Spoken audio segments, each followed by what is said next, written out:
여러분 안녕하십니까? 포항 MBC 뉴스데스크입니다. 지난 5일과 6일 진행된 총선 사전투표에서 포항 남구의 투표율은 25.03%로 경북 최저를 기록했습니다. 광역 단위에서 최저 투표율을 보인 대구의 25.6%보다 더 낮은 수치인데요.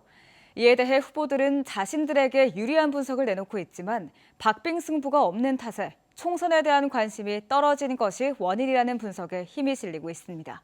이규설 기자입니다. 22대 국회의원 선거 전국 사전 투표율은 31.3%로 4년 전 21대 총선보다 4.6%포인트 상승했습니다. 경북의 경우 22대 총선 사전 투표율은 30.75%로 21대 총선 28.7%보다 2.05%포인트 올랐습니다.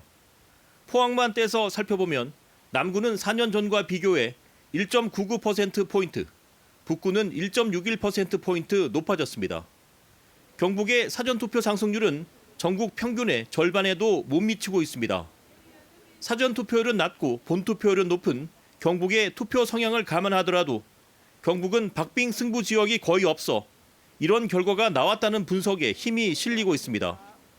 실제로 국민의힘 조지현 후보와 무소속 최경환 후보가 팽팽히 맞서고 있는 경북 경산의 사전투표율은 25.76%로 4년 전 21대 총선보다 3.83%포인트 올랐습니다. 경산은 21대 총선 경북 지역 사전투표율 꼴찌를 기록했던 곳인데 선거 열기와 함께 사전투표율이 오른 겁니다. 공천이 당선이라는 인식이 사전투표율의 저조 원인으로 해석됩니다. 그러나 10일 본투표에서는 적극적으로 국민의 권리와 의무인 투표에 참여할 것이라고 전망합니다. 사전투표율이 모든 것을 말해주진 않습니다. 특히 경북은 사전투표에 참여하지 않았던 유권자들이 본투표에 대거 참가해 소중한 한 표를 행사하려는 성향이 강한 곳입니다.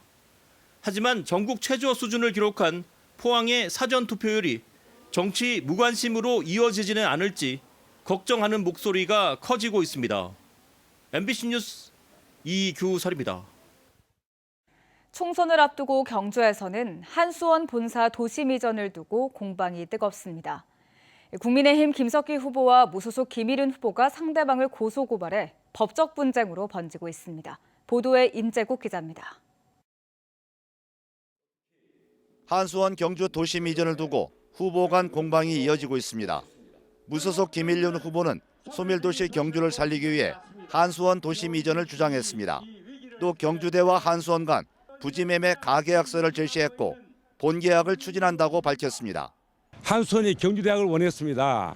부득이 한수원이 응하기 위해 가지고랑 두 개 대학은 스라발 대학에 오기를 하고 양쪽 계약을 맺는데 본계약을 맺지 않은 것은 우선 저도 교육부에 인계를 받아야 됩니다. 한수원도 절차가 필요합니다. 국민의힘 김석기 후보는 한수원 도심 이전과 관련된 계약을 체결했다는 주장은 명백한 허위 사실이자 경주 시민을 속인 행위라며 김일윤 후보를 선관위에 고발했습니다. 또 한수원 도심 이전을 반대한 적이 없고 법적인 행정적인 절차와 함께 동경주 주민들을 위한 대안을 마련하고 있다고 밝혔습니다. 계약의 당사자라고 할 수 있는 일방인 한수원 측이 그건 사실 무근이라고 공식적으로 입장을 밝혔습니다. 그것도 최고 경영진이 직접 그것은 사실 무근이고 그리고 이 한수원 본사 이전은 한수원 우리들도 마음대로 할 수 없는 문제다. 이에 맞서 김일윤 후보도 김석기 후보를 고소 고발해 한수원 도심 이전을 두고 후보 간 법적 다툼으로 이어지고 있습니다. MBC 뉴스 임재욱입니다.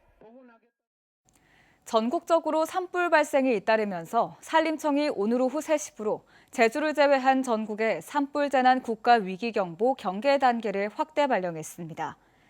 산림청은 어제 하루에만 전국적으로 14건의 산불이 발생했고 일부 지역에는 건조주의보와 강풍 예비특보도 발령돼 산불이 대형화할 가능성이 크다고 밝혔습니다. 한편 동해 남부 해상에도 강한 바람과 높은 물결이 일면서 포항해양경찰서가 오늘 오후 6시부터 오는 10일 낮 12시까지 연안 해역 안전사고 위험 예보제 주의보 단계를 발령했습니다. 40총선이 이틀 앞으로 다가오면서 유권자들의 마음을 얻기 위한 막바지 선거운동이 한창입니다. 이번 총선에선 특히 비례대표 46석을 두고 사상 최다인 38개 정당이 경쟁 중인데요. 경북 출신 비례대표 후보들도 당선권에 들기 위해 사활을 걸고 있습니다. 엄지원 기자입니다. 초록 점퍼를 입은 후보가 연신 고개를 숙이며 고향 시민에게 지지를 호소합니다. 안동 출신인 녹색정의당 비례대표 허순규 후보입니다. 올해 35인 허 후보는 10년째 고향 안동에서 교통과 기후위기 등 시민운동을 펼쳐왔고 녹색당 후보로 안동 시의원 선거에 2번이나 도전했던 지역 토박이 정치인입니다. 비록 모두 낙선했지만 보수세가 강한 안동에서 15%가 넘는 득표율을 기록하는 등 진보정당 후보로는 의미 있는 성과를 거두기도 했습니다.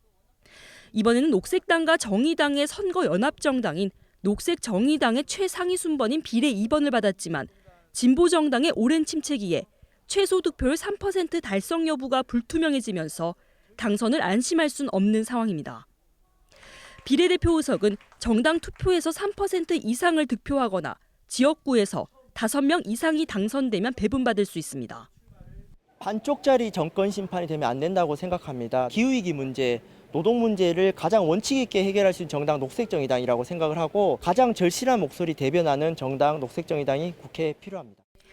더불어민주당 주도의 비례연합정당인 더불어민주연합의 경우 경북 출신 비례 후보는 13번 임미애, 22번 조원희 후보 2명입니다. 당초 안정권이라고 평가받던 임 후보조차도 조국 혁신당이 더불어민주연합의 지지층을 잠식하면서 마음을 놓긴 어려운 상황이 됐습니다. 지역에서 20여 년 동안의 지역 정치를 해온 사람으로서 지방 정치를 살리는 일, 그를 통해서 지방 소멸을 막아내는 일을 제가 누구보다도 앞장서서 해나갈 자신이 있고 그렇게 해야 된다고 생각합니다. 반면에 국민의힘 비례 위성정당인 국민의 미래는 15번까지 안정권, 20번 전후까지도 당선이 가능할 수 있다는 관측이 나옵니다. 비례 23번에서 17번으로 순번이 당겨진 이다리 전 경제부지사는 국회 입성이 가능할 것으로 보입니다. 국민의 미래에 국민의힘을 모아주신다면 대구 경북의 현안을 지역 국회의원들과 합심하여 확실히 해결해 나가겠습니다. 대한민국 어디에 살아도 행복한 지방시대를 여는데 한 몫을 하고 싶습니다. 비례대표 46석을 두고 역대 최다 정당이 경쟁을 벌이는 가운데 경북 지역 비례 후보들이 얼마나 여의도 입성에 성공할 수 있을지 관심이 커지고 있습니다. MBC 뉴스 엄지연입니다.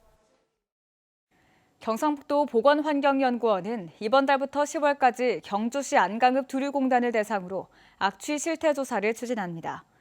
조사 대상은 두류공단 내 관리지역과 주민 영향지역 등 10개 지점이며 조사 항목은 복합 악취와 지정 악취 물질 등 13개 항목과 기상자료 등입니다. 경주 두류공단은 지난 2022년 악취 관리 지역으로 지정됐고 지난해 120개 지점을 조사한 결과 허용 기준을 초과한 복합 악취 발생이 모두 7건으로 나타났습니다. 의료 공백 사태가 길어지는 가운데 의대 교수들마저 진료 축소를 선언하고 있습니다. 하지만 치료해 오던 환자를 방치하지는 않을 것으로 보여 당장 진료 중단은 없을 전망인데요. 그렇다 하더라도 1, 2주 안에 타협점을 찾지 못한다면 토요 진료 중단 등 사태는 더욱 악화할 것이란 전망입니다. 보도에 김철우 기자입니다. 계명대 의대 교수 비대위는 정부의 사태 해결을 촉구하며 집단으로 사직서를 제출했습니다. 오늘부터 토요일 진료를 중단하고 주 52시간 근무도 선언했지만 사실상 정상 근무를 했습니다. 이전부터 치료하던 환자를 아무런 대안 없이 방치할 수는 없기 때문입니다. 주 52시간에 들어가더라도 비대위에 속한 일부만 참여할 것으로 보입니다. 지금 예약돼 있는 사람이 정리하는데 한두 주 시간이 걸릴 것 같아요.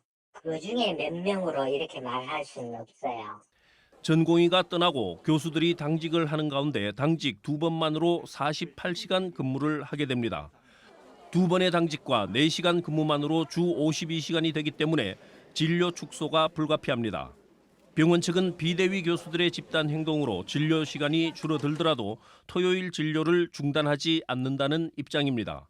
보직자들은 다 소속이 아니거든요. 그런 분들은 사실 토요일을 진료도 하시고 그게 이제 비대위 차원에서 자기들은 전면 그렇게 하겠다 하는 차원인데 안 하시는 분도 계시긴 계세요. 계명대뿐 아니라 다른 병원들 역시 주 52시간 근무가 언급되고 있지만 현실적으로 실행하기는 어려워 보입니다. 그게 왜냐하면 그렇게 안 하면 환자를 못 보니까 되고 있는 스태프분들 사실 명목상 52시간 걸어놓은 거지 다 같이 봅니다. 정부와 의료계 사이 대화의 장마저 닫혀버리다시피 한 상황. 의대 정원 2,000명 확대라는 정부 입장에 변화가 없이는 장기화하는 의료 공백 사태 해결에 실마리를 찾기는 어려워 보입니다. MBC 뉴스 김철우입니다. 지난 2일 포항시 오천은 미군 부대에서 경유가 하천으로 유출된 사실이 뒤늦게 알려졌습니다. 포항시는 기름 냄새가 난다는 주민 신고에 따라 부대 내 비상발전기 기름 탱크 밸브에서 기름이 유출된 사실을 확인하고 기름과 물을 포함해 20톤을 수거했습니다. 포항시는 미군 부대에 공문을 보내 관련자 처벌을 요청할 계획이지만 주한미군 지휘협정에 따라 직접적인 제재나 처벌은 불가능합니다. 경상북도는 겨울철 일조량 부족으로 인한 농작물 피해 조사를 오는 12일까지 연장한다고 밝혔습니다. 이는 피해 접수 농가 증가 등으로 지난 4일까지이던 조사 기간으로는 현실적인 어려움이 있다고 판단해 농림축산식품부의 기간 연장을 건의한 데 따른 겁니다.